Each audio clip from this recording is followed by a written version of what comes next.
नमस्कार। आज हम एक ऐसे वित्तीय मामले पर बात कर रहे हैं जिसने देश को हिला दिया था।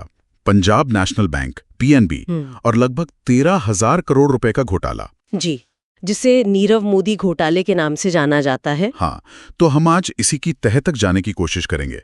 मतलब जो जानकारी हमारे पास है उसके आधार पर समझेंगे कि ये सब कैसे हुआ, कौन लोग इसमें शामिल थे और असर क्या पड़ा। बिल्कुल, ये कहानी है भरोसे के टूटने की और सिस्टम की कमियों की। तो शुरुआत करते हैं।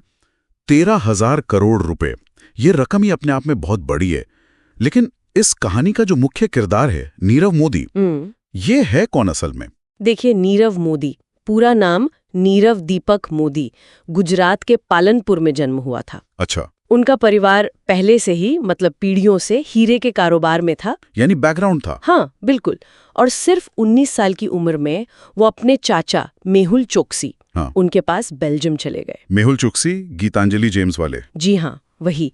तो नीरव मोदी उनके पास गए हीरे का काम सीखने। फिर धीरे धीरे उन्होंने अपना खुद का कारोबार खड़ा किया, फायर स्टार डायमंड इंटरनेशनल नाम से कंपनी बनाई। और उनके ब्रांड्स भी काफी मशहूर हुए हैं ना, नीरव मोदी नाम से ही। हाँ, Nirav Modi, fire star diamond, दुनिया भर में उनके स्टोर्स थे, न्यूयॉर्क, लंदन, हांगकांग, बड़े बड़े शहरों में। तो एक कामयाब हीरा कारोबारी की छवि थी। लेकिन फिर ये घोटाले की शुरुआत कैसे हुई? कहते हैं 2011 के आसपास। हाँ, लगभग तभी।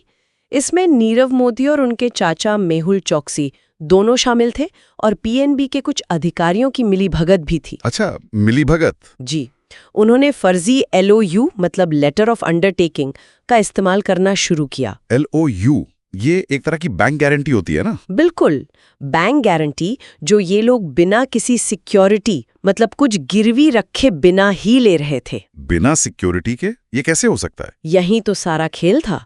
इसमें स्विफ्ट सिस्टम का गलत इस्तेमाल हुआ। स्विफ्ट, वो जो इंटरनेशनल बैंकिंग मैसेजिंग सिस्टम है? हाँ, वही। तो पीएनबी की मुंबई ब्रांच में कुछ अधिकारी थे जो स्विफ्ट के जरिए विदेशी बैंकों को एलओयू भेज देते थे। ठीक है। लेकिन उस एलओयू की एंट्री बैंक के अपने कोर बैंकिंग सिस्टम यानी सीबीएस में करते ही नहीं थे। मतलब एक तरफ से गारंटी जारी है, पैसा निकल रहा है। हाँ, विदेशी बैंक तो पीएनबी की गारंटी देखकर नीरव मोदी की कंपनियों को पैसा दे रहे थे। लेकिन बैंक के अपने मुख्य रिकॉर्ड में उसका कोई निशानी नहीं। बिल्कुल, क्योंकि सीबीएस में एंट्री नहीं थी तो बैंक के जो बड़े अधिकारी थे या ऑडिटर्स थे उन्हें ये पकड़ में ही नहीं आया। और ये सालों तक चलता रहा। हाँ, धीरे धीरे ये रकम बढ़ते बढ़ते 13,000 करोड़ तक पहुंच गई। 13,000 करोड़? ये तो अविश्वसनीय लगता है। तो फिर ये उजागर कैसे हुआ जनवरी 2018 में? सही हुआ ये कि नीरव मोदी की कंपनी ने फिर से एलओयू के लिए अप्लाई किया। अच्छा। लेकिन इस बार बैंक में कुछ नए कर्मचारी थे, उन्हें प्रक्रिया में कुछ गड़बड़ लगी। उन्हें शक हुआ? जी, उन्होंने थोड़ी गहराई से जांच की, पुराने रिकॉर्ड देखे और बस पूरा मामला खुल गया। और जैसे ये पता चला पीएनबी ने तुरंत एक्शन लिया होगा? हाँ, फौरन सीबीआई और ईडी मतलब प्रवर्तन निदेशालय को शिकायत दी। ईडी ने फिर मनी लॉन्ड्रिंग का केस भी दर्ज किया। लेकिन तब तक तो शायद देर हो चुकी थी, मतलब नीरव मोदी और मेहुल चोकसी। हाँ, मामला सामने आते ही दोनों देश छोड़कर भाग गए।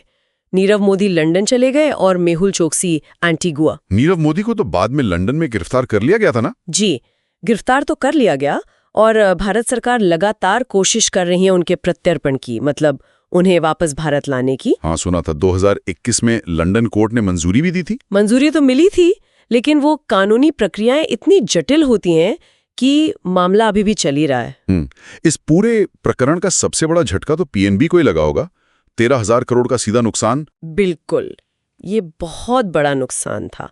और सिर्फ पीएनबी ही नहीं, इस एक घटना ने कहीं ना कहीं पूरे भारतीय बैंकिंग सिस्टम पर लोगों के भरोसे को भी थोड़ा हिला दिया। सही कहा। सवाल उठने लगे थे कि बैंकों के आंतरिक सिस्टम कितने सुरक्षित हैं। हाँ, और इसी के बाद RBI, reserve bank of India, काफी सक्रिय हुआ। बैंकिंग सिस्टम में सुरक्षा बढ़ाने के लिए कई कड़े नियम लाए गए। जैसे? सबसे महत्वपूर्ण था स्विफ्ट और कोर बैंकिंग सिस्टम सीबीएस को अनिवार्य रूप से लिंक करना, ताकि इस तरह की गड़बड़ी न हो सके कि एक सिस्टम में एंट्री हो और दूसरे में ना हो। बिल्कुल। ये मामला साफ दिखाता है कि कैसे मतलब अंदरूनी कमजोरियां और सिस्टम का गलत इस्तेमाल कितना बड़ा वित्तीय संकट खड़ा कर सकता है। और ये भी कि ऐसे अंतर्राष्ट्रीय घोटालों को सुलझाना कितना मुश्किल और लंबा काम है। जी, प्रत्यार्पण और पैसा वापस लाना ये सब बहुत जटिल प्रक्रियाएं हैं। तो अंत में ये सवाल रह जाता है कि क्या हमने इस बड़े घोटाले से पर्याप्त सबक सीखा है? क्या हमारे सिस्टम अब इतने मजबूत हैं कि भविष्य में ऐसा कुछ दोबारा ना हो? ये एक बड़ा सवाल है। नियम कड़े हुए हैं, टेक्नोलॉजी बेहतर हुई है, लेकिन हमें लगातार सतर्क रहने और सिस्टम को बेहतर बनाते रहने की जरूरत तो हमेशा रहेगी।